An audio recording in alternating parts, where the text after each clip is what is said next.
It's time to get all your Star Wars news in a single file. From Vamphatrax TV, this is Good Morning Tatooine! Good morning, Tatooine, indeed. We're back once again with your weekly recap of everything Star Wars. And if you're like Adam here in the comments, you can send your messages in throughout the show. We'll try to react to them and include them in our discussion as we discuss this week's news. And of course, episode 5 of Ahsoka, which has kind of taken Star Wars social media by storm this week. So what are we talking about this week on the news front? Coming up, we are talking Simon Kinberg on his Boba Fett movie. Shawn Levy provides an update on his Star Wars movie. Lando co-writer Stephen Glover talks Lando. Should he have done? Probably not. The Mandalorian season 1 and 2 is coming to Blu-ray, and we've got the details. Hasbro have revealed the vintage collection Obi-Wan, Kenobi and Darth Vader Showdown 2-pack. Perhaps not relevant this week, but Vader fighting someone from his past. Anyway, the Venator-Class Republic attack cruiser has been revealed at Lego.com. The Creator has released its final trailer as it prepares to come to cinemas. Stig Asmussen from EA has left his position as director, where he delivered Fallen Order and Survivor. So what's next for Star Wars gaming? And last on the news front, Pablo Hidalgo is coming to the UK for Farthest From 25 this Christmas. And of course, as I said, we'll be discussing Shadow Warrior Part 5 of Ahsoka. Joining me to discuss this and much more from Vamphatrax.com, Mr. Mark Newbold. Hello. Oh, sorry, wrong show. Hello, Brian. How are you? I'm good, Mark. How are you? You've had a pretty hectic week. It's been a busy week. Yes. I was abroad. I was off planet for a few days, so did the Halcyon, which was a bit special. Big article coming to Fantha at the end of the month to coincide with the closing, which now is sadder than ever. Now I've done it. Hello, Adam. Hello. We'll be speaking soon. It was fantastic trip. Well worth the effort. If not that anybody will have the chance to go now. It's bizarrely, I actually feel more inclined to have wanted to done it, having heard you sort of describe it on. I think what night was it? Thursday night, Friday night. Yeah. We sort of had a chat about it, and just badly promoted in the wrong way. Yep. Big time, massively big time. Like I say, we won't talk too much now. I'll go into detail in the article, but and the podcast that comes with it, there's a making tracks coming with it. But thank you for that. Latest episode came out tonight, episode 5 review. They marketed it as a hotel, and as I said to Martin, who I travelled with, it's no more a hotel than sleeping in your car. It's the beds are just a tiny part of it. It's an experience. It really was. They got all the marketing wrong, sadly, but. Too late now, spilt milk and all that. Move on to the next thing. So, but yes, it was very good. Very good. We'll look forward to hearing more about it. Let's dig into the news, because some of it you'll have seen, some of it you won't, because you've been on your travels. I was left to run the site, so business as usual this coming week if it's been a disaster for you. This news not out at the times you normally expect it. But first up, we've had some weird and wonderful and interesting news this week. Simon Kinberg has been getting interviewed, and he talked about the cancelled Boba Fett movie, which brought me back to Celebration, where it kind of got cancelled the night before Celebration, and almost. Yeah. And it was going to be the big panel, and it was going to be announced alongside Rogue One with a little teaser kind of trailer, which, if you remember, the Rogue One teaser was completely nothing like what the final film was going to be, so I'm sure that Fett trailer would have been similar. And Simon Kinberg kind of confirmed that he was going to be the person that was going to be writing the Boba Fett movie, and he also talked a little bit about that initial time at Lucasfilm, when they were kind of setting up a writing room, or equivalent of a writer's room. Yeah. And do you regret that there wasn't a Boba Fett movie? You know, we got the Boba Fett TV show, which was kind of not panned, but people were kind of ambivalent, I think, at best. Yeah, it's a tricky one. I think it's one of those sliding doors moments is probably the best way to describe it. I know me and Mark have talked about it on Making Tracks. It's, you know, if we'd have had this Fett movie, my gut tells me it would have been much more like the Fett that we would have expected from Empire, and maybe not the very last time we saw him in Jedi, but, you know, that kind of vibe. And as a consequence, if that had have happened, yeah, it probably would have been a hit, and we may have got more sort of sequels to that, and who knows, in the Disney Plus era, a TV spin-off, maybe. But we almost certainly wouldn't have gotten The Mandalorian, because clearly The Mandalorian, when that was conceived, just got to the... It's like RoboCop coming out before Judge Dredd. RoboCop took all the cool things that Judge Dredd was and did it first, so Judge Dredd would look like a rip-off. The Mandalorian took everything you would have expected, the coolness, the slickness, all the other elements that you would associate with Fett, and he got there first. So as a consequence, what they did with Fett and Tamura's version of Fett had to be different, and so it wasn't the Fett people expected. So yeah, it's a tricky one. It would have been interesting, like you say. You mentioned that infamous Celebration moment where, you know, Gareth Edwards had to kind of go on and talk for twice as long as he expected to with Kathleen Kennedy about, you know, Rogue One and his history with Star Wars and stuff. So that worked out pretty well. So we can't grumble too much. But yeah, it is one of those classic what ifs, you know, like what if David Cronenberg directed Return of the Jedi, or, you know, stuff like that. Yeah, absolutely. Next up on the news front, more Star Wars film news. Shawn Levy's giving a kind of update on his Star Wars movie that was kind of rumoured, never really confirmed. And this pretty much confirms it now, that he was just starting the process of developing his movie when the writing strike happened. So another Star Wars project on the back burner at the moment, it would seem. Yeah, I'll be curious to see what he does, because in the article it mentions Real Steel, which was a really great sort of buddy, you know, one man and his droid type thing, which would have been quite interesting if not that he's going to do the same thing cut and paste into Star Wars, but, you know, that kind of vibe worked well in that film. It was a very underrated film, Real Steel. So I'll be interested to see what he would do. And as I say, you know, we're in the midst of this strike. There's no end in sight. More big names seem to be sort of spinning their wheels and joining the strike in the front lines, or getting into wrestling rings like The Rock and John Cena, but that's another story. When's Batista come in? So, you know, it makes you wonder if, or rather when the strikes, because it's obviously the writer's strike as well as the actor's strike, when that all sort of gets resolved to whatever degree it gets resolved, will this be first on the docket to be picked up and progressed, or, you know, will it be another casualty of, well, the time's not right anymore, we've kind of moved on? You know, it's a fickle business, isn't it, entertainment? It is. I think we've got more chance of seeing Mr. Nani before we see Batista back in the ring. Well played. Yeah. More Star Wars film news, and this one was kind of a little bit out of left field, unexpected, and I imagine if you're working in PR at Lucasfilm, it's kind of unexpected to you as well. Lando's co-writer Stephen Glover has kind of revealed that it's no longer being developed as a TV show concept. They're now developing it with the idea of it being a movie. again, held up by the writer's strike.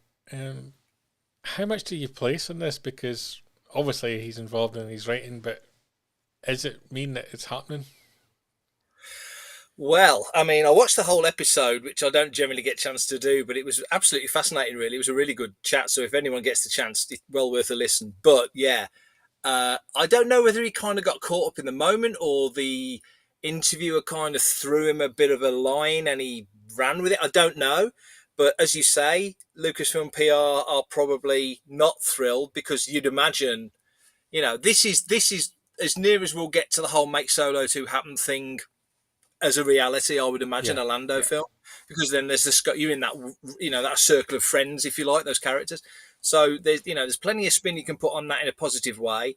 But I'm certain that right now with everything that's happening, or maybe not, maybe Lucasfilm and Disney are hampered in what they can announce because there's a strike on. I don't know. So maybe it's a subtle way of getting the news out there. I don't know how these things work. I'm just spitballing, but my gut tells me that they were probably, at the water cooler, not the happiest people in the world. But that being said, the news is out there now, and it seems to have been fairly positively received. I'd have loved to have seen Andor as a series, but it kind of feels like outside of Andor, the sort of the Mandoverse and the Filoni associated stuff like Bad Batch, that seems to be the TV stuff. So I don't know. It'd be interesting to see how it all falls down or falls out rather when when things get to that Kind of point. makes me feel like it's the kind of thing they don't want to announce because it's so early in development.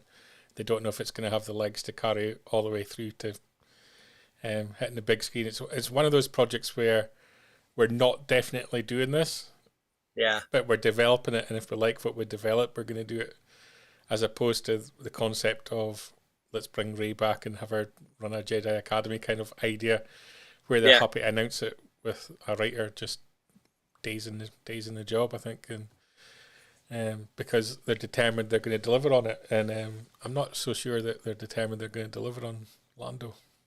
yeah, I tend to agree, and I'm curious as well what they would do. Just chatting with Mark the other day, wondering whether or not they'd want to go down the Battle of Tanab route. Would they want to? Because that happens around the same time as A New Hope.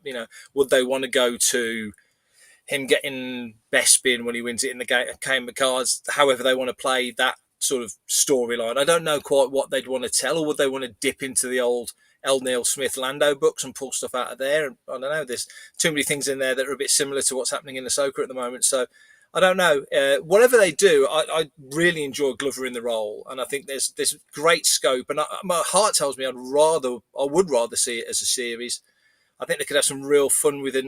Probably in the same way I know I did the silly Trekkie salute at the beginning, but the same way that Strange New Worlds is doing the action, the week by week adventure thing on that show, and the longer plot stuff in things like Picard.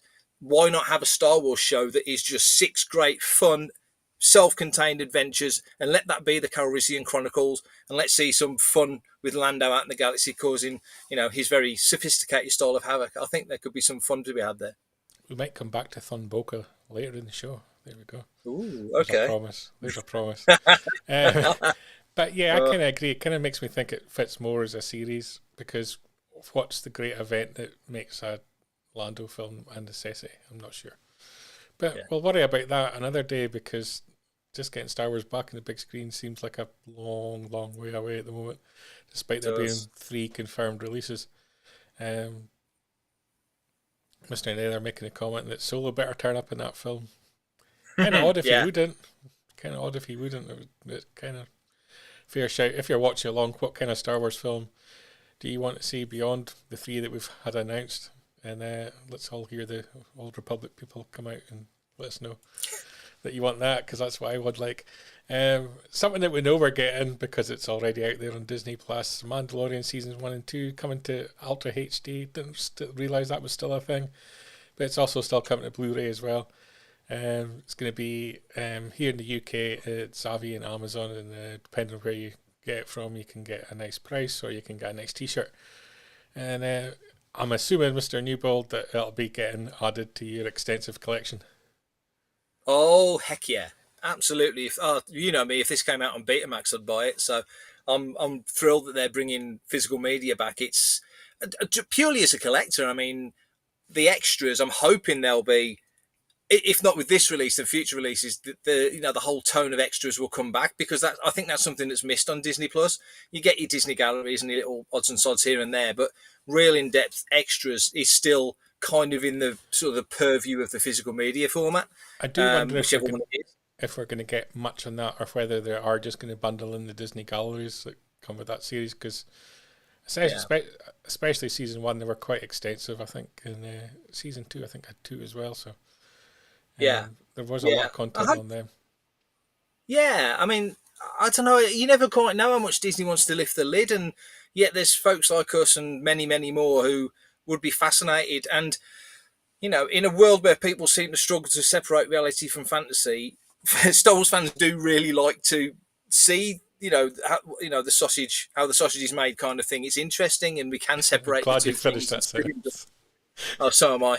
I could have got a council. Yeah, so yeah, I'm glad we're getting these box sets, and I'm hoping, in all due time, when Mando's done, they do a box set, and whatever format they want to do. So yeah, I'll definitely be getting it, but almost as much. I see what Paul's put there, Naylor's put there, almost as much as a collectible and a completist. Not that I'm a completist, but I'm pretty full on with my sort of physical format stuff. Almost as much for that as any other reason. And also, Disney Plus can, if they want to turn Boba Fett's armor pink tomorrow and have, Purgles of, giant umbrellas instead of sluggy space whales with hyperdrives in funny places, then they can change it, can't they? If they want to, it's digital. But if I own it as a physical thing, they can't change it. That's the weirdest analogy ever. But we'll get there. You need the 2 versions of Mando, one with the guy in the jeans and one with the guy not there. Oh yes, please. But yeah, it's interesting. I'll pick them up because I'm a bit like you. I like to have the physical media. I'm not sure we're going to get much extra in it, purely on the basis that there's not much profit margin to be had in Blu-rays anymore, and that's why we don't generally get them. But I kind of see this as step 1 towards potentially the first series of Mandalorian getting put out to a cable TV network, and that starting being used as a way to drag people onto Disney Plus, because I loved watching Mando season 1 on ABC, for example, so now I must get Disney Plus in order to get caught up and see season 4. See that being the logical step ahead. I'd be thrilled if that happened, Brian. I think, as you say, even though we've seen it in its 4-year-old piece of media, season 1 of Mando, if that rocked up on a Saturday night, before Strictly Come Dancing, I'd be there. I'd watch it again. It's, and I think it's something that's perhaps more fit into the market outside of America as well, where I think the market in America is slightly more refined in that picking up Disney Plus because you want ESPN is quite a natural fit for a lot of households.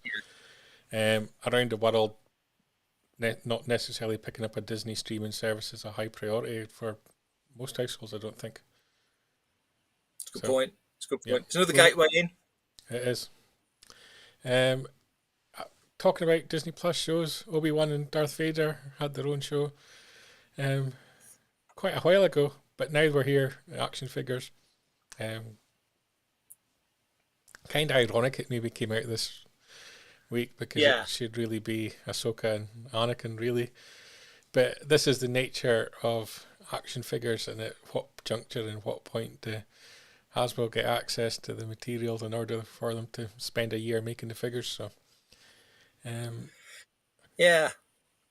it's another tricky one. I do feel for them. I mean, they've got a lot of plates to spin. The only downside, well, not the only downside, you're absolutely right. It should be Ahsoka and Anakin coming out this week, because they can do it for Marvel.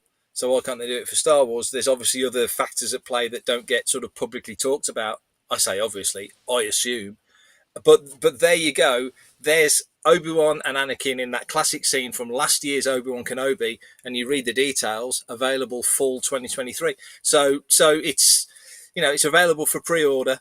It's not quite out yet, but yeah, it's a great looking set. I'll give it that. It really does look the part. I don't buy everything that comes out. I'm very choosy. I buy bits and bobs. I've got to say my head's been turned a little bit by this. and probably because it's kind of come in the week where we've had this sort of really big, Vaderkin moment returning in Ahsoka. So it is well timed in that sense. Yeah. We've also got, coming from Lego, the Venator-Class Republic Attack Cruiser as well. If you had to pick one or the other, what are you going for? The 2-pack from Hasbro or the Venator-Class Republic Attack Cruiser from Lego? Well, well, in all honesty, and I say this with hand on heart, as much as I love that Venator, I haven't got room for it in here. Oh. It would literally sit in a box and not be probably never get opened. So it's a total waste. I'd rather somebody bought it that could use it. Whereas it's the 2-pack made for display. That's what Lego says. It's made for display. Absolutely, they're right. Yes, there you go. 43 inches long. Good grief. Yeah, I'd love to have it. I'd love to think I've got the time to build it, but I know I haven't. So whilst it seems like an obvious question, I actually would pick the 2-pack. But that being said, this is gorgeous. It really is a nice piece, and it's a cool vehicle to pick as well. Given the era that we're sort of dipping in and out of with Ahsoka, and again this week, it's well timed this week. So yeah, it is very nice. Yeah, Mr. Naylor also making the point that Disney need to include Hasbro in the planning stages to maximise the correct dates for these figures. I don't believe Disney even include their own product makers in the early planning stages. Just look at Baby Grogu, and when he kind of exploded and nobody had anything, and all you could get was screen printed rubbish for months and months on end, and everyone scrambled to kind of produce something. Disney didn't even have products lined up for that either. So it's not just include Hasbro in the planning stages. It just seems to be a policy at Disney that we do not get involved with products at that stage of development. And I guess it's all about security of information, because as soon as you start putting it out to all these departments, I guess it's hard to keep the lid on things. Well, goodness knows, enough things have sneaked out onto Walmart shelves, weeks and months in advance that shouldn't have been there. So I understand their sort of reticence to show their hand too much. But Paul is right. You do kind of, especially with Hasbro, there's like a sort of a ground, when it was Kenner, of course, but, like a ground one sort of licensee. It's them, Don Post, Del Rey, Topps, really, if you think right back. And they do seem to be more than 2 steps behind. But that being said, when they get it right, they nail it, like recently with the Ghosts. So it can be done. It can be done. Something not Lucasfilm related, but they are involved via ILM, and ILM are pushing it really hard, and it's coming out from Fox, so it's still under the big umbrella, so to speak, is the creator, and we have another clip that we can show while we speak about it. Gareth Edwards from your neck of the woods in the UK. Right. Excited for this one? Oh, massively. Just everything we've seen in the trailers, the look of it, the visuals. I totally get why ILM are kind of, excuse me, are so excited about their work in this, because knowing Gareth's proclivity and knowledge of visual effects, if he's working, you think of what he did on Monsters, sort of himself, now he's working with the premier effects team in the world to bring something like this, which is his vision, to the screen. It looks, I know everyone raves about, what's his name? Justin Oppenheimer. Yeah. We all know who you mean. It'll come to us. Everyone raves about his vision. You look at the visuals of this, and it just looks insanely cool. So I'm really pleased that ILM have, excuse me, got so heftily behind it, and I think they're going to push the hell out of it. Gareth did a Reddit AMA the other day, just taking questions about obviously this and his break that he had from the madhouse, I think he described it, of the cinematic world, and obviously talked about Rogue One and such. So I'm excited for the film. I'm excited for ILM because it feels like it's got Oscar stamped all over it, and I'm pleased for Gareth because he's a top bloke, and look what he gave us with his work on Rogue One. And you're pleased for Christopher Nolan, who did Oppenheimer and got a good box office. Shame on me for forgetting his name. That's terrible. Yeah, I'm excited for it, and it's perfect timing for the storyline as well this year as well, all to do with AI. So perfect timing, I think. Brian, I love the fact that when I log into a computer website, the robot asks me if I'm not a robot. That's where we are in 2023. So that's where you are, and you give it your consent without reading exactly that you're handing over your firstborn. Mm-hmm. Up next, changes at EA. Stig Asmussen is leaving. He was the director for Star Wars Jedi Fallen Order and Survivor. And he's leaving Respawn, which is part of EA. And that comes just on the back of the announcement that Jedi Survivor will be coming to PlayStation 4, Xbox One, so more people will get their hands on it. Kind of sad news, I think, because I kind of felt at last for the first time in a long time that Star Wars gaming was kind of heading in the right direction. Yeah, well, first off, great news it's come to PS4 because I've got a PS4, so selfishly I'll mention that first. But yes, it's good that you got a guy who was sort of I mean, not that I'm any kind of expert or have much knowledge on the gaming world. It's not my sort of area of expertise at all, but it did feel like he was the marquee guy. He was steering the ship. And these are big projects and they're IP as well. So it's not just, coming up with a unique vision. It's coming up with a unique vision when the barriers are here, and so it's a tricky waters to navigate, I imagine. So losing him, yeah, and I can only assume, given the success of Survivor, that they were. I don't think anything's been announced, but I can only imagine that they're already looking at whatever the next one would be. The only comment they've kind of made was kind of like dismissive, kind of we'll see. Yeah. So I don't know, and I don't know if it's tied to Stig leaving. Perhaps there's not a third one coming along, and he's kind of thought, well, now's a good time for me to bow out. I don't know, speculation. But yeah, I mean, he's 2 for 2, isn't he? So I suppose if you're looking at the odds, plenty of big IP have sort of looked out by taking it one step too far. Goodness knows, yeah.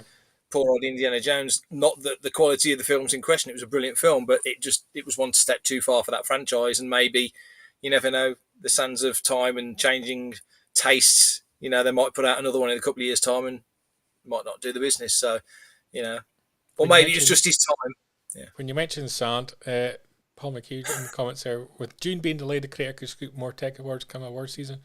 Fair shout. I actually think it could be a surprise hit this year. I'm just kind of gutted that they're not able to put the whole marketing machine behind it with the cast and the director out there publicising it.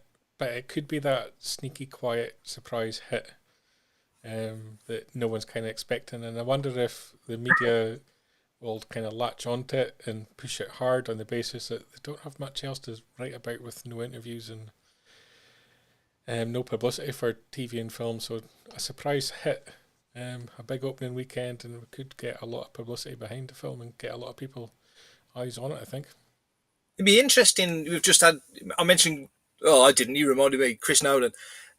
Oppenheimer's just gone over 900 million worldwide, highest grossing biopic ever. Insane numbers for a film that I think most people would, at a push, say, or maybe 300 or 400 million, and it's done 3 times that, which is just mad.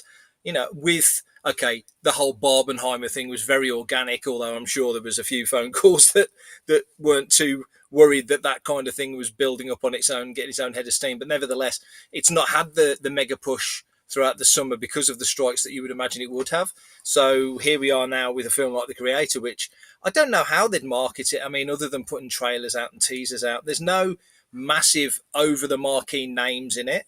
No. You've got Gareth Edwards, who's done nothing since Rogue One, which, was obviously a monster hit, as was Godzilla, in every sense of the word. So he's got a great track record, but I don't know how they'd market it anyway. So, but to your point, and to Paul's point, it's a great point, with Dune being pushed back, I think, to March now, that's pretty much puts it out of Oscar contention for this year. So you look at The Creator and think, yeah, that's got to have a good shout at picking up a lot of technicals, but the performances look great as well. So I'm really hoping it can scope a load more there.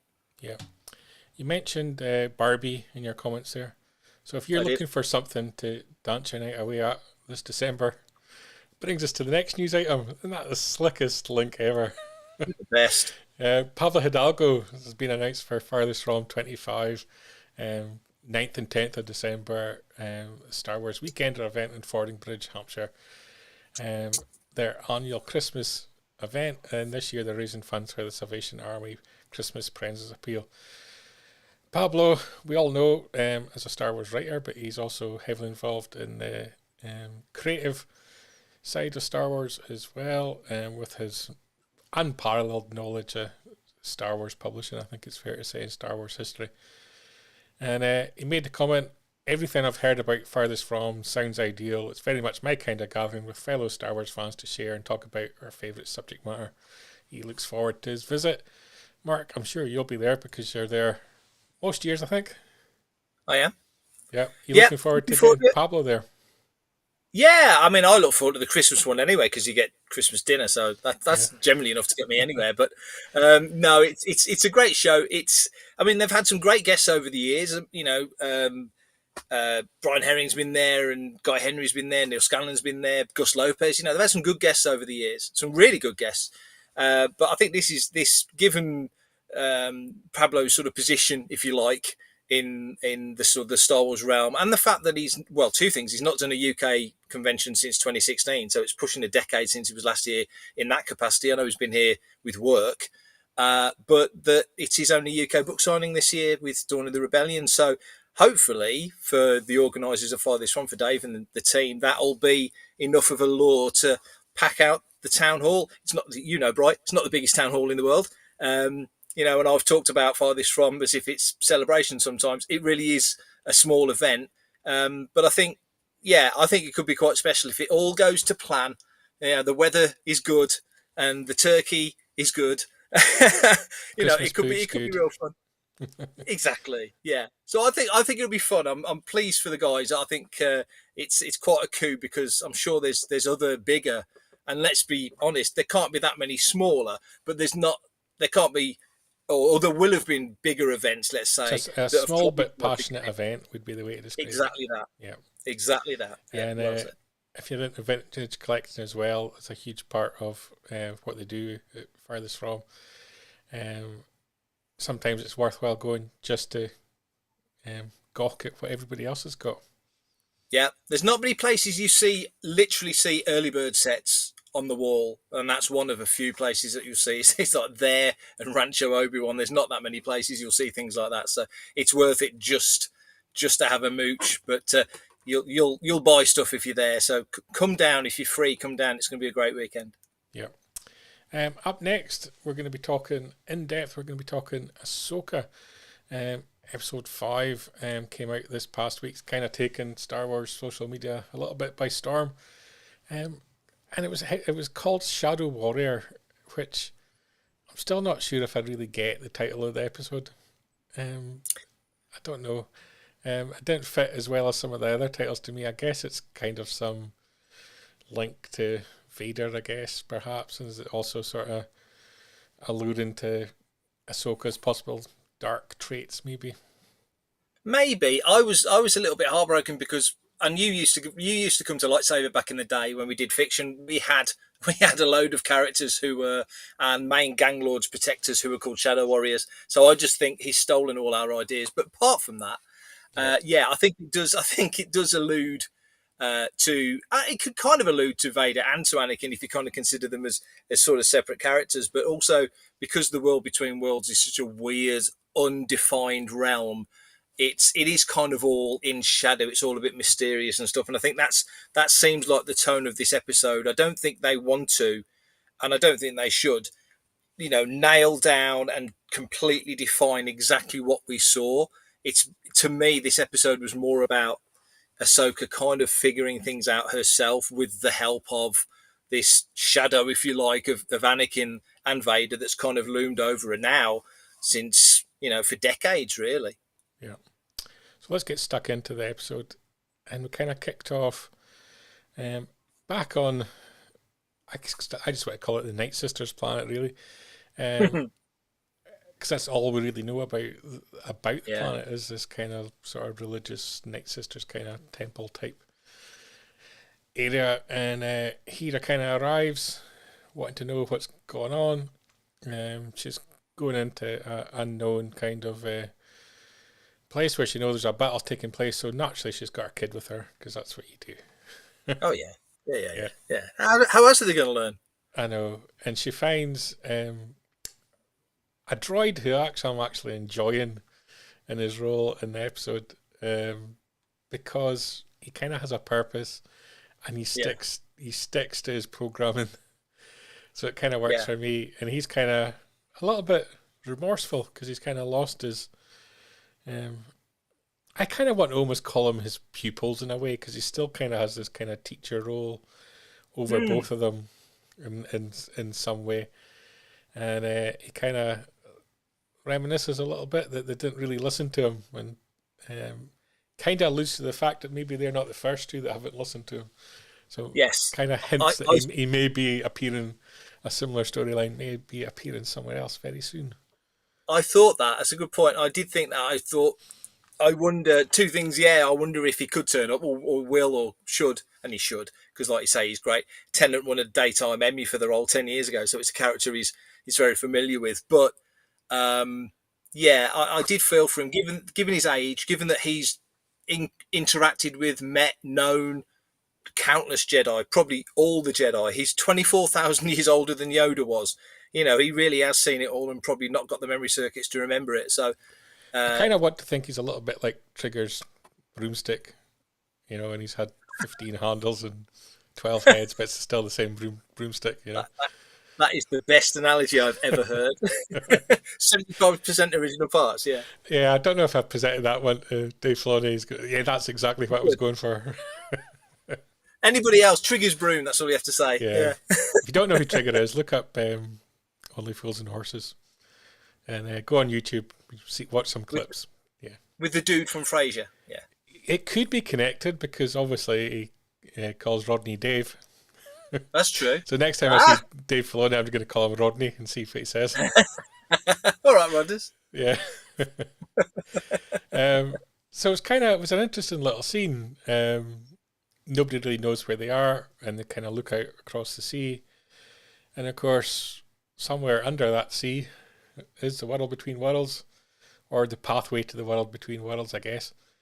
And we get another glimpse inside of it, and it's quite a stunning scene when you watch it on the big screen. And Ahsoka face to face with Anakin as she was, and at the tail end of the last episode, and they engage in a little bit of a conversation, a little bit of a banter. What did you think of the initial contact between the two of them?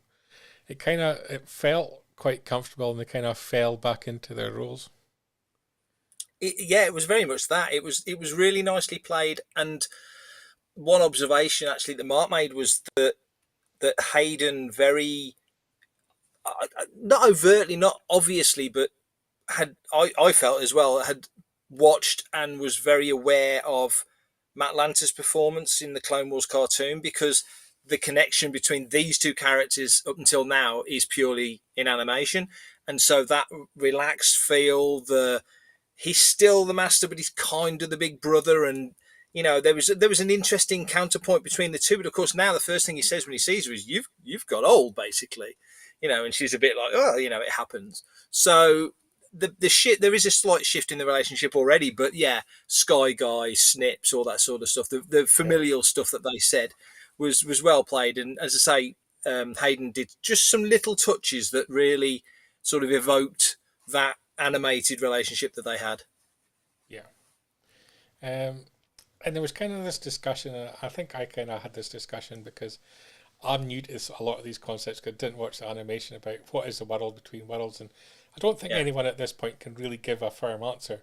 But it was kind of, maybe some people suggested, is it where the Jedi are when they're not appearing as Force ghosts, and thus it's kind of a purgatory, if you want to call it that.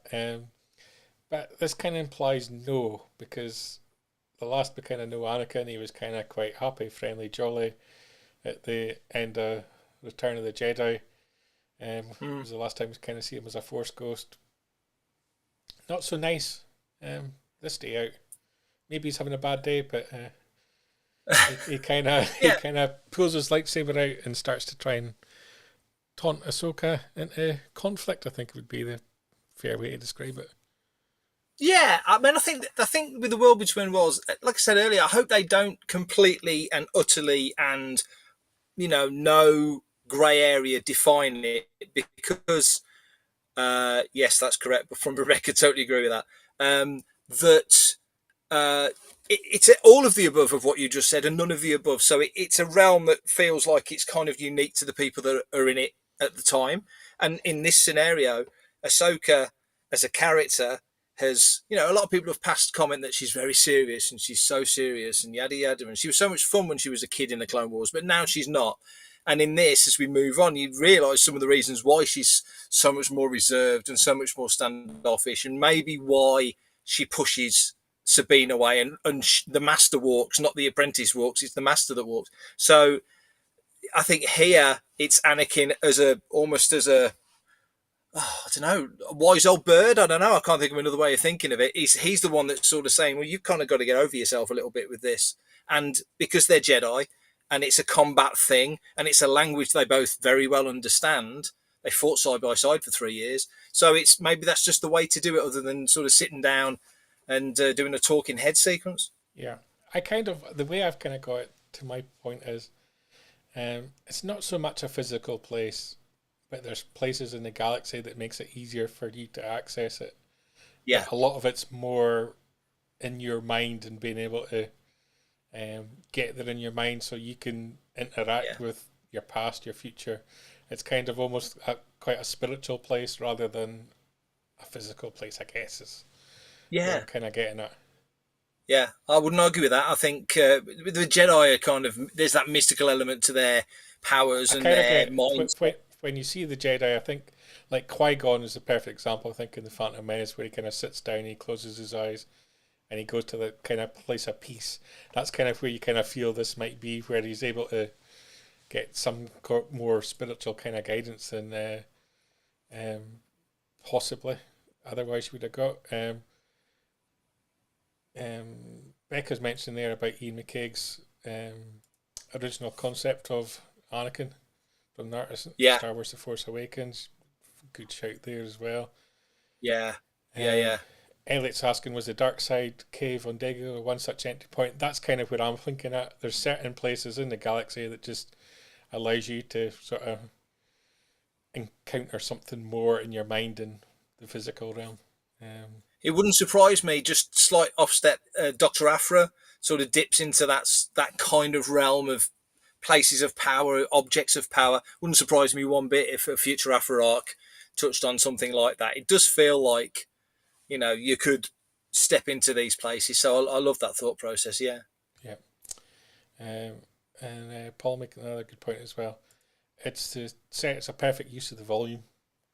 And it is. It's that kind of thing where you can do something on a huge scale and it doesn't make you jump out at anything as well. Visually, I kind of buy into it, and I haven't seen any of the animated stuff on this, but I understand it's very familiar, and and it kind of works. And it didn't need explanation to me beyond what they've shown in the show either. But yeah, it's kind of, by all accounts, it's happening below the sea. We've got young Jason kind of sensing it through the Force. That Ahsoka's there. He can kind of hear the lightsabers as alongside the crashing waves. It's kind of what he says. And difficult for him to understand because he's just starting his journey in the Force, it would appear as well. Yeah. I love that. Because we kind of know what's up ahead. We don't quite know exactly where this is set in relation to Book of Boba and Mando and such, but it's in and around that time period, whether it's just before or just after. I guess, Leland Chi will let us know on a tweet sometime, or an X, or whatever you call it these days. So that's be that what it is. It feels like you say Jason is on his journey, just starting. It's explained that he's the son of Kanan, who was a Jedi. So even to audiences that aren't familiar with Rebels and Clone Wars, that's that's verbalized. It's not exposition. It's said as a statement. So that's good. So yeah, just get him on the beginnings of that is a good little move. And he's still a kid. You see him dicking around with Chopper later on. It's just he's still a kid. I like that. Yeah. Although I wouldn't leave him next to a cliff. By the way, I think that's terrible parenting. Yeah, it is. But we're used to that now. We are. No handrails because it's like Star an evil Wars. place. It's an evil place. No handrails. Becca also making the point that Rey and Exegol be with me in the starry sky is that world between worlds, and you can sort of start placing this throughout Star Wars where there's elements where touch upon this kind of spiritual, otherly place where you can reach out and get contact and guidance and help. So yeah, I kind of buy into it. It kind of works for me. Yeah, you could. Sorry to jump in, Bright, but you could almost imagine if the world between worlds is where Force ghosts exist when they're not in the corporeal world, scaring the doo-doo out of wannabe Jedi and other people. Maybe it is like, a council of wise Jedi are up there. I don't know.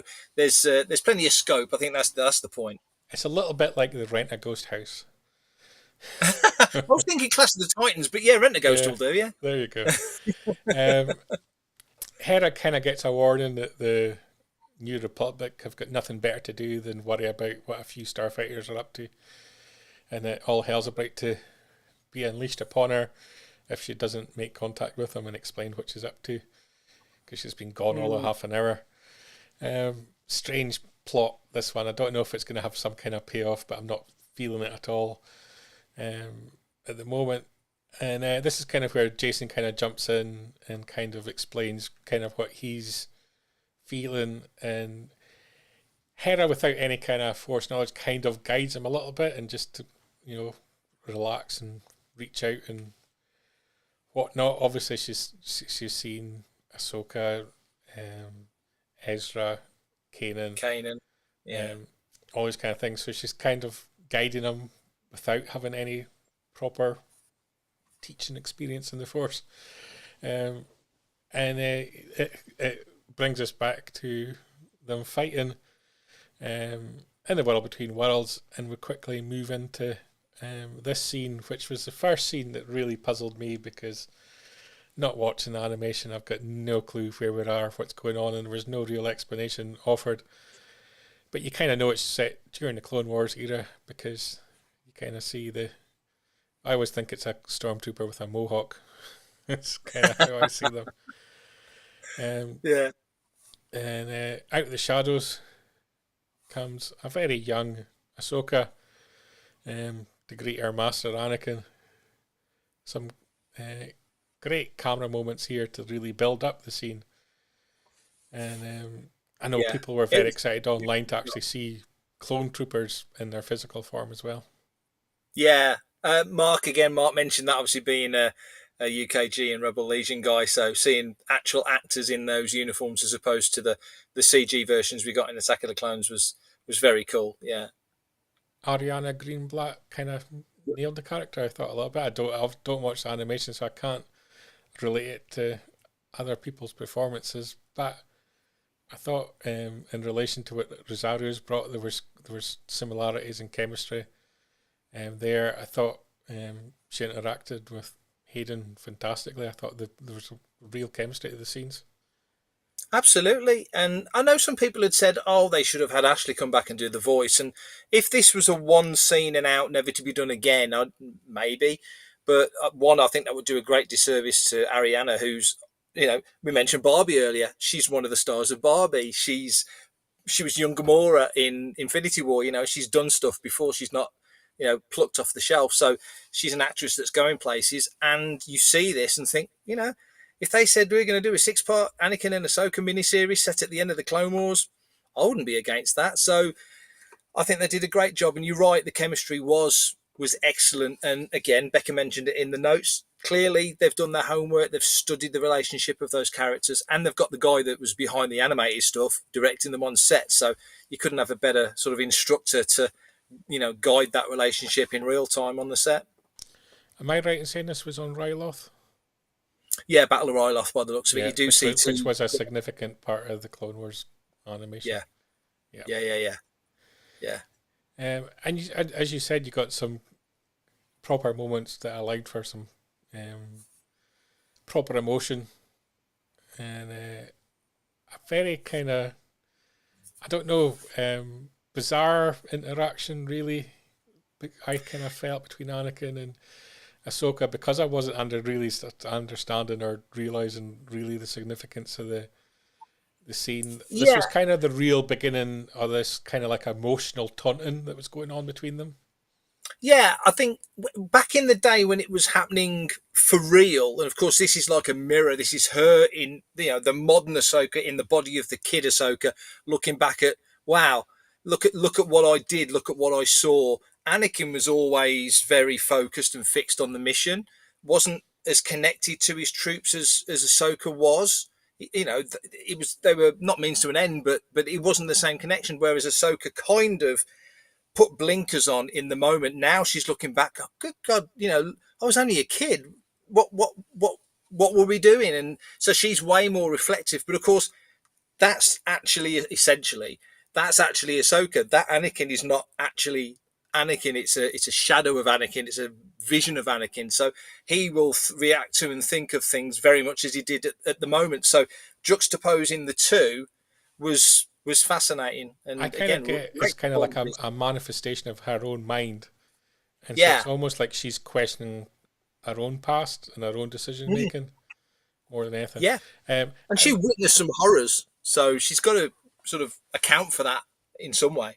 Yeah, and Becca making a comment as well that this moment broke her, and this was a difficult thing for me because all this week I've seen on social media everyone talking about how emotional it was and best Star Wars I've ever seen, all that kind of comments. And for me, I'd had no connection with any of this, and I kind of think it's.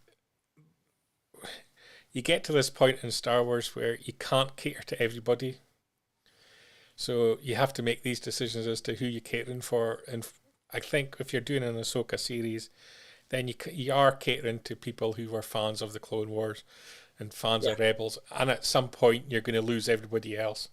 And I think it was this episode where you kind of lost me, because the first two episodes was kind of irritated a bit because you could tell there were callbacks to Rebels without even knowing it, because they were lingering over certain scenes and certain environments. By episode 3 it got us a little better, and I thought episode 4 was good, and this episode was just like, I give up. I don't know what's going on the screen. I think this episode, and I might be wrong next week when you know episode 6 comes out, but I think this episode was almost not in the same way that you could look at Book of Boba and go, they just parachuted 2 episodes in The Mandalorian, but they're very incongruous compared to the rest of the series. I think this, because not a lot happens in this episode, really, in real time. They find Ahsoka, Hera gets into trouble, they dive inside the whale's mouth and jump into hyperspace. That's really all that happens. The rest of it, the first half of the episode, is kind of all in Ahsoka's mind, or however you want to frame it. So I don't think you'll get another episode like this. This definitely was the most Easter eggy nod to the fans of that era. You know, and I don't criticise at all Dave Filoni for going that direction, because I think he had to. I think you have to give something back to the people that have supported, effectively built up his career in Star Wars through those 2 animated series. This was him giving them something back. And I don't criticise the Star Wars fans that absolutely loved this as well, because it's fantastic that they did. I just think there's a little bit of a disconnect in the fandom between those who watched animation and those that didn't. Those that didn't, this episode meant very little. And didn't have that connection. So when you see people calling it the greatest Star Wars ever, and comments like that where you get in the most extreme ends on social media, it's like I can't relate to that at all, because I can't see that value in it.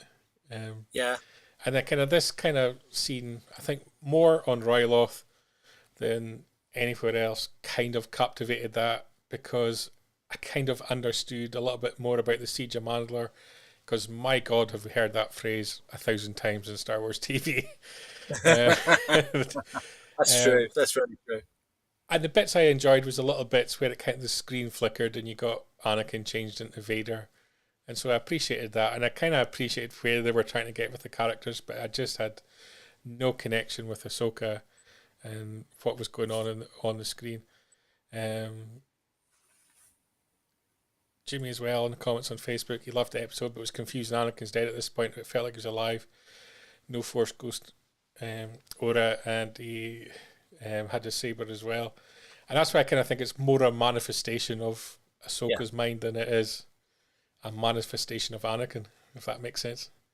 Totally. It's not the worry was in this episode because of what we kind of knew of the world between worlds before, when when Ahsoka and Darth Vader clashed in Twilight of the Apprentice, and she gets pulled out. She should die. She's already died. She's come back. She's the cat with 9 lives kind of thing. That it was another scenario like that where somewhere down the line somebody had pulled Anakin out of a moment and plonked him into here, which would change everything, because he would know stuff that he shouldn't know, and yada yada. So I think you're right. I think it is kind of and I don't know whether it's connected to the Force or whether it's this other thing entirely. I don't know the mechanics of that to any great degree, and I don't think it's necessarily relevant. I think from this, it's what Ahsoka takes away from what we see she's seeing. She's living it essentially, but we see it. It's what she takes away from that, how she absolves herself of guilt of him doing what he did, in the same way that Vader and Vaderkin kind of does that for Ben in the Kenobi series, when he says, "This wasn't on you, this was on me. I did this. I made the choice." So I think I see parallels between those two moments as well. And we go back to Witch Island, which is a bit like Love Island, but a little bit more dark. And they're hunting for Ahsoka, and based on the instructions given from Hera, based on Jason's kind of thoughts that she's in the water somewhere, they incessantly go hunting for her. And then I think Anakin's kind of this is a great way to put it as well. It's kind of funny when he was watching, it was like seeing God with his own eyes, but for others the connection was just not there, and that is the really weird disconnect I found on social media this week, and I've really tried to hold off commenting on it because it's just like, let people enjoy their moment, just not for me. But anyway, visually it looked fantastic, and it did. We had some great moments, and I kind of enjoyed this kind of. It kind of had callbacks a little bit to various Star Wars moments where you've kind of seen the Master and Apprentice together. So I can understand that people who are completely invested in his characters were getting a huge kick out of it.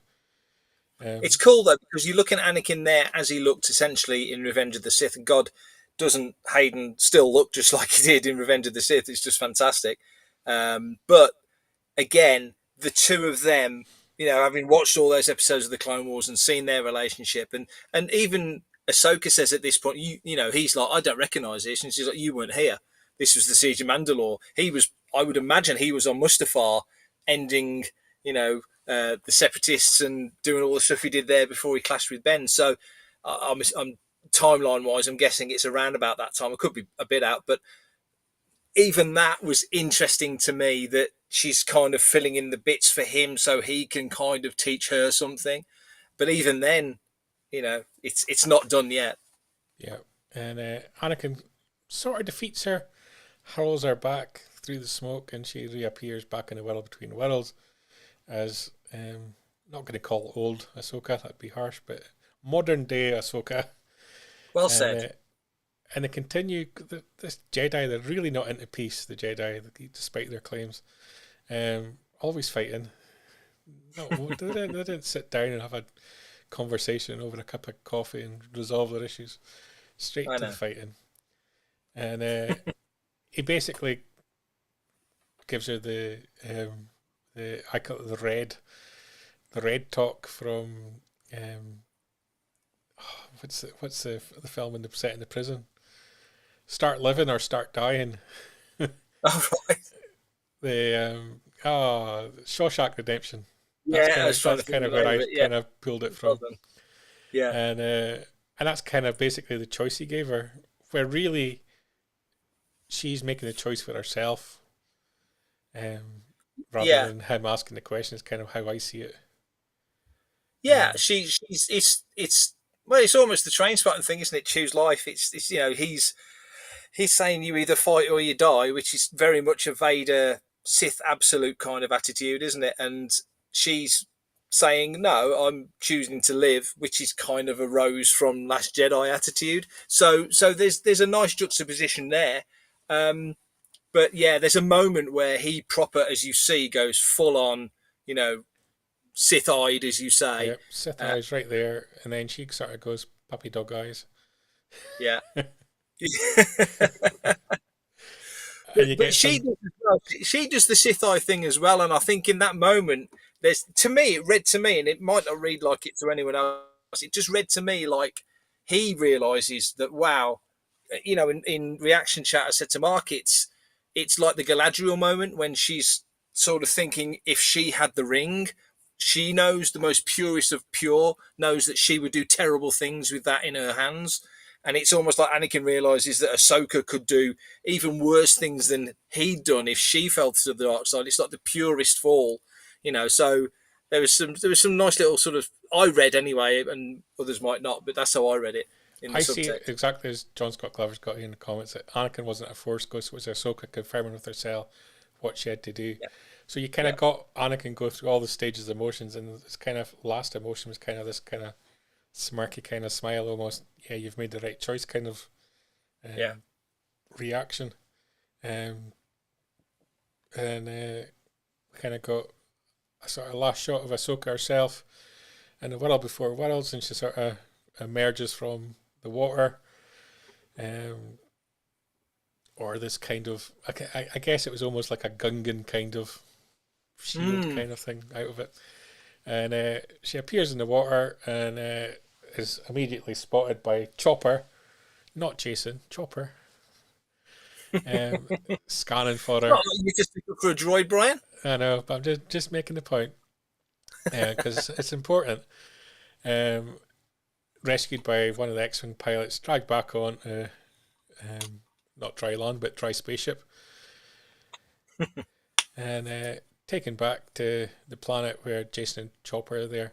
So Jason kind of, through the Force, was able to feel Ahsoka and feel the emotions, I think, is where we're reaching of what she was experiencing. Thus, you could hear the lightsabers. But it wasn't until she exited the world between worlds that she then became back into this the scanning capabilities of Chopper to find her. Yeah, I think that's fair. That makes sense. Yeah. So she was physically somewhere else because they couldn't scan her, and as soon as she exited, they could scan her. Yeah, then it came, which fit. That does fit with the whole world between worlds thing. So yeah. Which I've learnt this week. This is a controversial shot of Ahsoka's forehead. Apparently we don't see her forehead very often. No, we don't. Not at all. You do in some. I think again, Becca will probably know because I know she studied it. But Tales of the Jedi, I think some of the episodes in there, you do see some of them without their headgear on. But more often than not, they're going right back to Ula in Jedi, and Bib Fortuna was one colour, but they're different. They're Twi'leks, they're not Togrutas. So to see Togrutas like that is quite rare. So yeah. Jimmy making a comment that he was expecting Annika to tell her how she was redeemed in the end. Would have been perfect to give her closure. I don't know. Do we deal in absolutes? Jedi don't deal in absolutes. Maybe we never ever really quite confirm things. Anakin Cressman was convinced she would emerge from the water with new robes like Palpatine in episode 9. I kind of thought, but because we've had it in previous episodes and so on, it should have been emerged as Ahsoka the White. Yeah. A little bit like Lord of the Rings. That would have been amusing just for me, I think. But, she recovers, she has a little moment with the droid, and this really irritates me, and I think the droid's up to evilness. Right, because the sphere's cut perfectly in half. It was never sliced in half. He drilled his lightsaber down through the middle of it. So there should be a burning hole through the middle of it, not a slice. Oh, wow. Details. Okay. Yeah. So Yeah, you're right. is that a Yeah. fake? Is that a fake map ball? I don't know. Wouldn't that be? Am I thinking That, too that'll much keep into you it? going for 3 weeks, Bry. Yeah, these are the things I notice. Oh, yeah. But yeah, so it should have been as much like Sabine. It should full of holes, but it's not. It's healed. It's healed and it's perfectly split in half. I'm not saying Sabine's split in half, but we don't know at this point in time. She could be because Shin's not our biggest fan. True. Ahsoka comes out and she kind of has a little smirk and a look at Jason. I think when she kind of realizes a little bit that Jason's got Force abilities and capable of using them, and she gives him a little bit of a hug. He kind of indicates he kind of wants to be a Jedi a little bit, and our David Tennant kind of knocks him back on all fronts and says, "No, no, not training you, not doing anything with you. Let's go build some Lego." Basically, yeah. Yeah. So yeah, that was interesting because I was kind of thinking at that point I was thinking, okay, so the story's going to go in a different direction now. I wasn't necessarily thinking Ahsoka was going to be the one to pursue Ezra. I kind of thought Hera in her position with the ships might be the one to go after them. And I kind of thought maybe Ahsoka's going to take on a new apprentice here. So I'm proven wrong over the next 15, 20 minutes. But interesting question here from Jimmy. What do you think will happen to Jason? Will he become a Jedi like his father? Or will he go to Luke's Academy since we know what happened there? So yeah, could he end up at Luke's Academy and be sliced in half by Kylo Ren? There's always the potential. I mean, it's timeline wise, we're still quite a few years away from that eventuality. So there's certainly time. Although I guess if he went any time soon, and generally they take on Padawans, they take on kids. He's he's the same age as Anakin was, and they said Anakin was too old, but Luke's not the old Jedi Council, isn't he? So, but you'd think even by then he'll have probably graduated. I don't know. So Yeah. Definitely potential. You've got a lot of Jedi kicking about this timeline now. We've got We Grogu do. as well, Starkiller, Jason. Got a lot of them. Anyway, cracking on with this episode because we could be there all day naming them all. But Ahsoka thinking, right, what am I going to do next? Comes up with the idea of when she hears the space whales flying overhead. Over on the ship, Mon Mothma, and one of the worst utilised characters of this series. I was excited to see her back in it, but awfully utilised in this series. Comes on because she's got nothing better to do as a senator, just forming a new republic, than to give Hera a row for going off in a jaunt across the galaxy, where there's not been one incident really. Not one person's been shot down, I don't think. But, No. yeah. Anyway, space whales, lots of them, and Ahsoka flies up in amongst them, gets out onto the wing of the craft like you do. You love that. You love that, don't you? Like you do. Not flying at hundreds of miles an hour, just standing there as if nothing's happening. And at that time, the Rebel send their multiple frigates. Really annoys me. Complete waste of absolute time. Don't understand this storyline at all. But Ahsoka reaches out to the space whales, does her little Dr. Dolittle moment, and gets one of them to open its mouth. Or does she? Because she kind of says what they're going to do to the droid, and she goes, I don't really know. So did it open its mouth because she asked it to? Or did it just by chance open its mouth and they've just been eaten? That's a good point. I mean, there is. Well, I mean, at least they didn't enter the way they did in Empire Strikes Back. That would have been bad. But I think the whale, the Purgle, knows that's the way to take them to where they're going to, and he's certainly big enough to, sort of take them in. And he is the biggest, or she. I'm saying he, could be a she, or an it. Is the biggest of all of them, so that's the one that's Pergal Ultra, I believe Wikipedia has taught me this week. What's that? Sorry, a Pergal Ultra. That's okay, there you go. Pergal Ultra, love it. Sounds like a dishwasher tablet.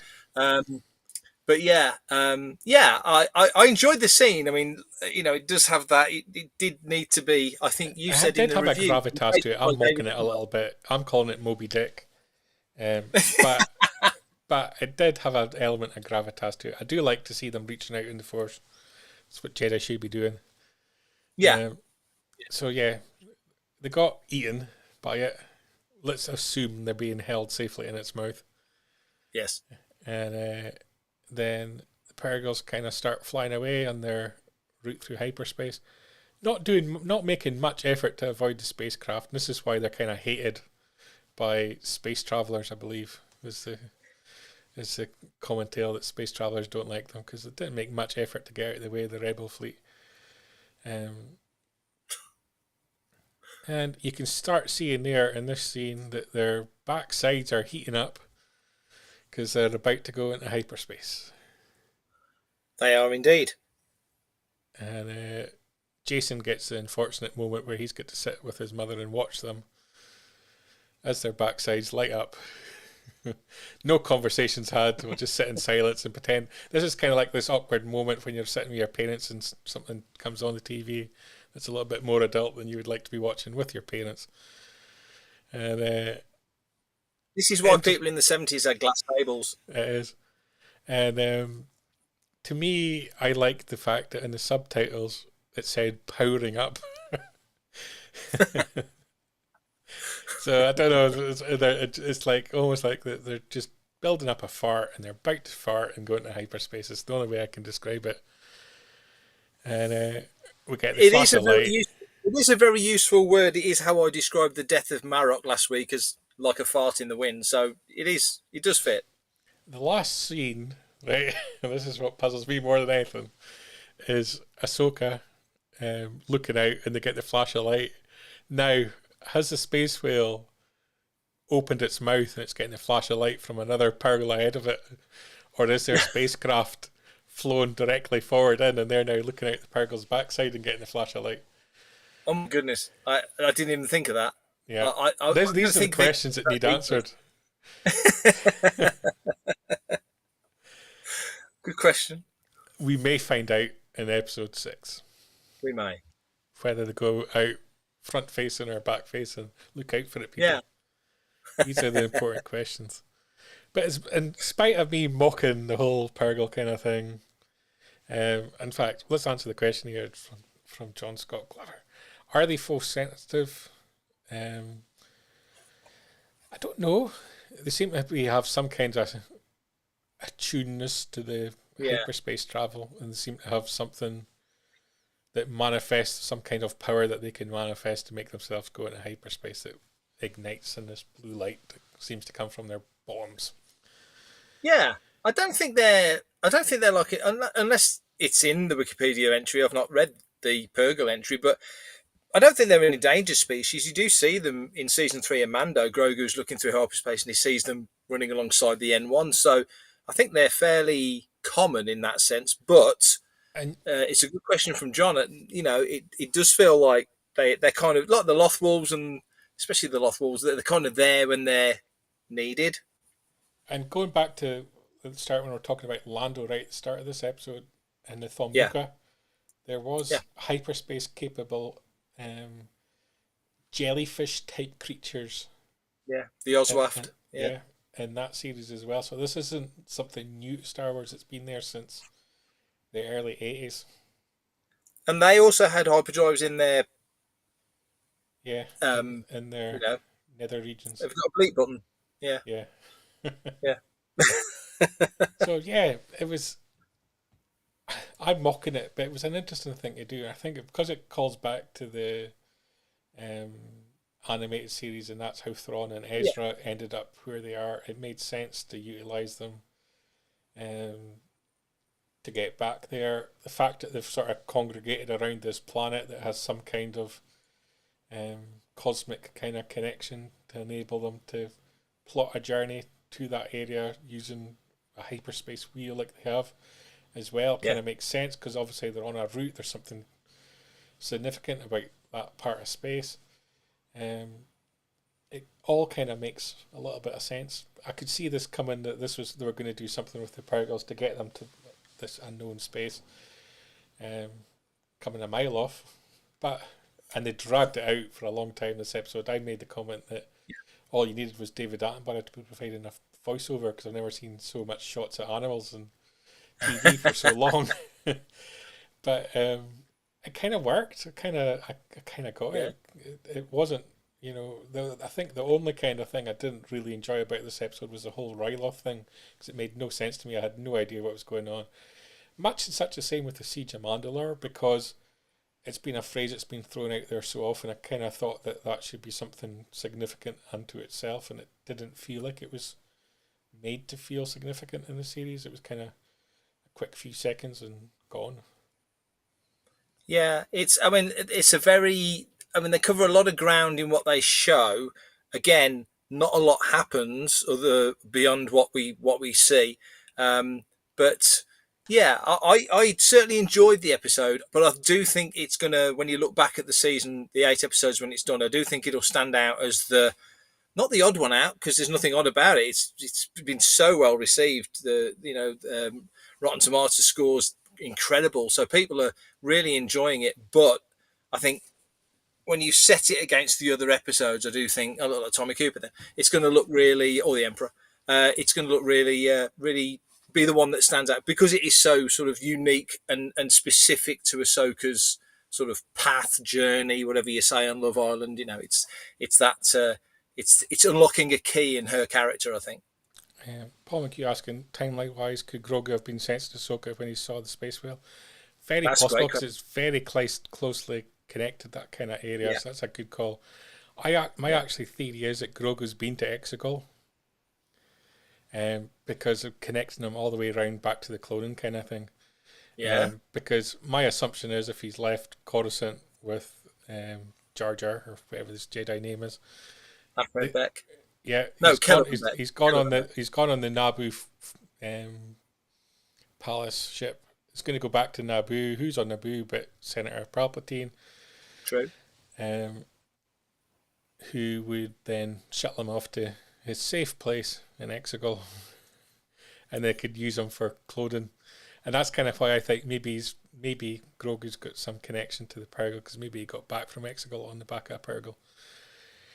That's my wild theory. I would like to link it all through, because my whole thing is, and I've been arguing it for weeks now, Thrawn needs to do something significant. Yes. When he comes back, because he's got to be the big bad. In order to do something significant, he can't create too much waves in the galaxy, because it doesn't fit in with the whole storyline of the Imperial remnants being part of the New Republic and the First Order being quiet in their own little bit of space, not doing anything until everything explodes in The Force Awakens. So you can't have something too significant. John's making a comment there. Didn't know they went in Naboo. Don't know they did, but they got in a Naboo ship. So I'm just making the assumption. Maybe didn't. We'll wait and see. So to do something significant, the only thing I can think of, he's in the unknown space. He's got to have some connection to Exegol. Yeah. Some connection possibly to Snoke. Is Thrawn the one that brings Snoke back into the galaxy and aligns him with the First Order? Kind of where I think it's maybe going to go. You've kind of got this complication that in the novels, Thrawn's not really an Imperial. He's there for the chase. The chase, that's right, yeah. And being part of the Empire is just his undercover ability to be in that space. So now he's gone back to that unknown space, and Chiss space isn't too far away from Exegol. It kind of if you want to start wrapping the story around and trying to make it make sense. Don't know. Maybe Thrawn. Well, here's the thing I'd love to see. Here's the thing I'd love to see, Bri. You're mentioning all of those things linking in, and I think you're absolutely right. And it needs to, because I think it's going to take a long time to loop everything back to, especially Rise of Skywalker. I think looping things to Force Awakens is a more linear path, but Rise of Skywalker is a bit more of a stretch. I want to see them start digging out Starkiller Base. So that's kind of what I'm thinking, because what would Thrawn understand but like a Jedi planet, dig it out, turn it into Starkiller Base, and that could be the thing. It kind of links it all through. But if you're going to make a movie out of it, you still have to have this significant event, and I don't know what that is or how you do that. But I think you can build significance by start linking them into other things. Yeah, agreed. Absolutely agree. Makes it very complicated. Oh yeah, which is great. This is what TV works, and if they want to, they can throw in some more animation to fill things out. So but I do think that in many ways, if they do that, it kind of pulls the likes of me back in, because I've got more of a grip and understanding of that. So you've then got Ezra back in play as well, presumably. You could bring Zeb in, so you can still cater to the animation fans, still give them things that they love and enjoy without it being too puzzling for me. Start pulling in more, I'm going to call it mainstream, but because the films are seen by more people than the TV shows.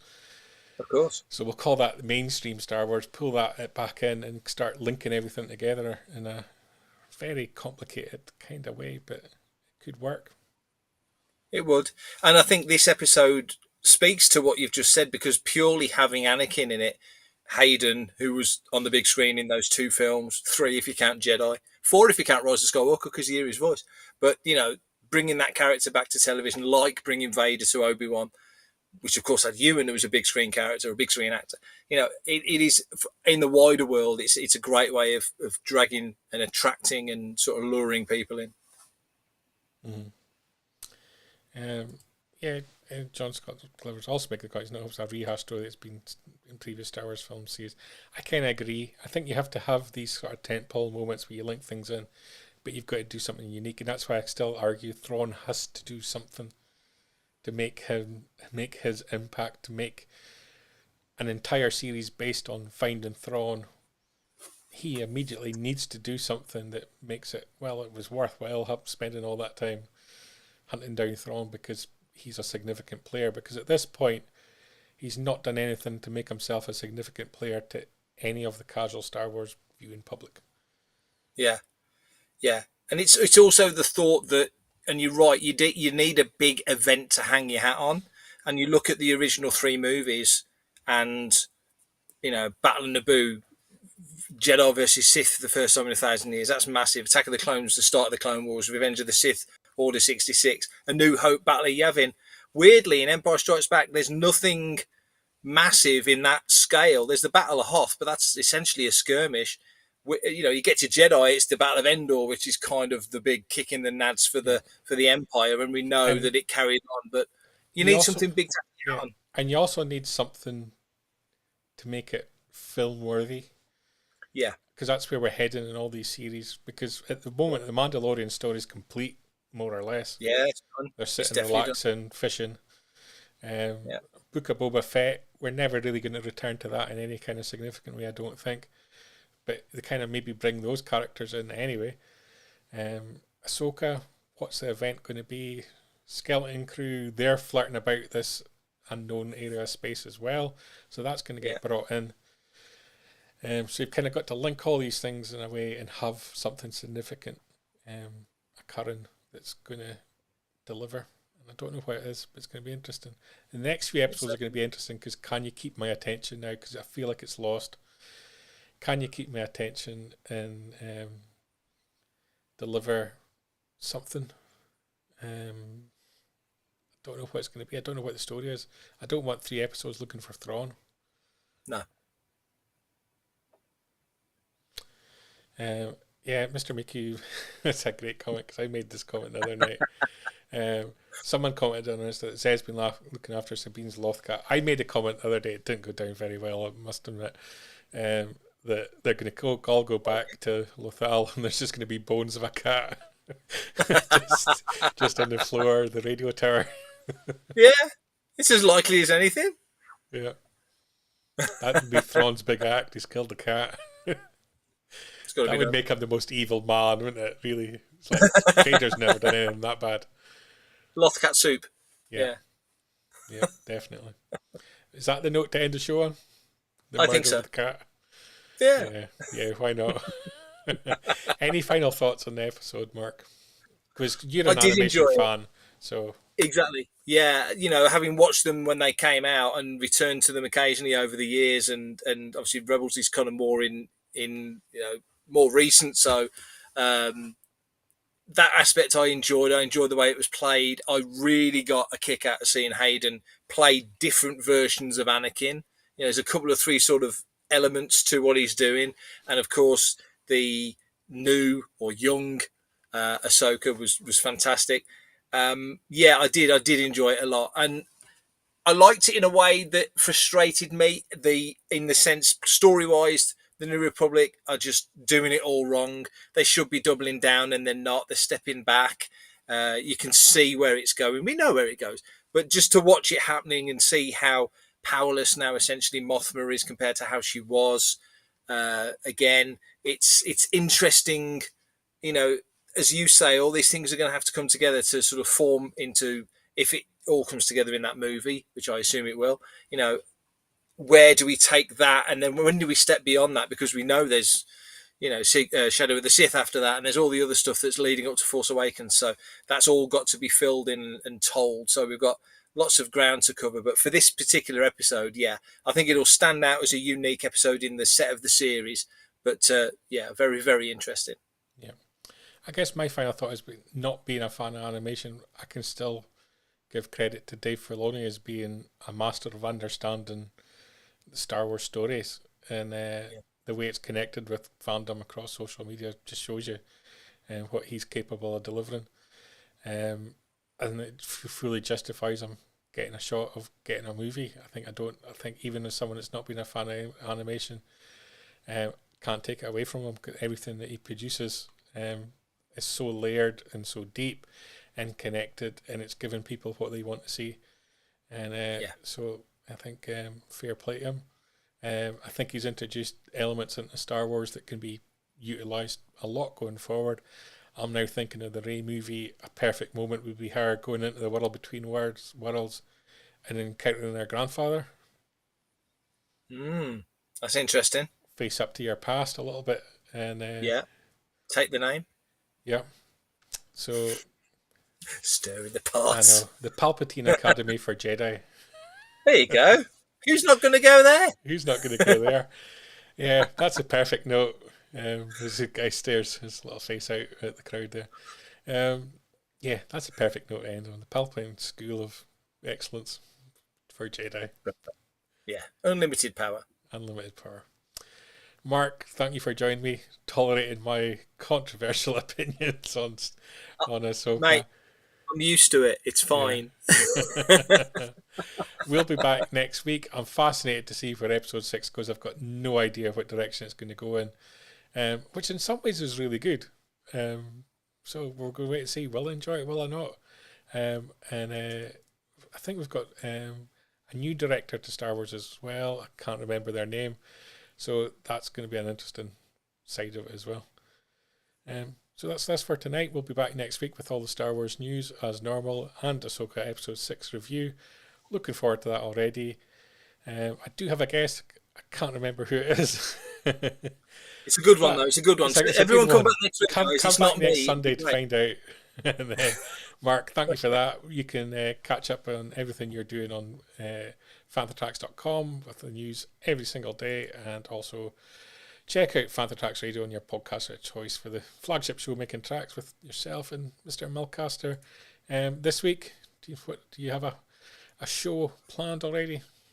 We're hoping to record tomorrow, and I'm hoping to get it turned around and get it out on Tuesday, and it will be not a listener's question episode, not a reaction chat, because that's out on Thursday, but just a regular episode. I think it's episode 175, and we're going to chew over the latest news and, talk nonsense like we do every week or so. So, excellent. The usual thing. Good stuff. We'll look forward to it. Meanwhile, long live the Empire, and we'll see you all next week. Keep up to date with the latest Star Wars news each and every day on FanthaTracks.com. You can also find us on Twitter, Facebook, Instagram, TikTok, Tumblr, and Pinterest at Fantha Tracks. And be sure to like, comment, subscribe, and follow Fantha Tracks TV to be alerted to new content and to be a part of our live shows.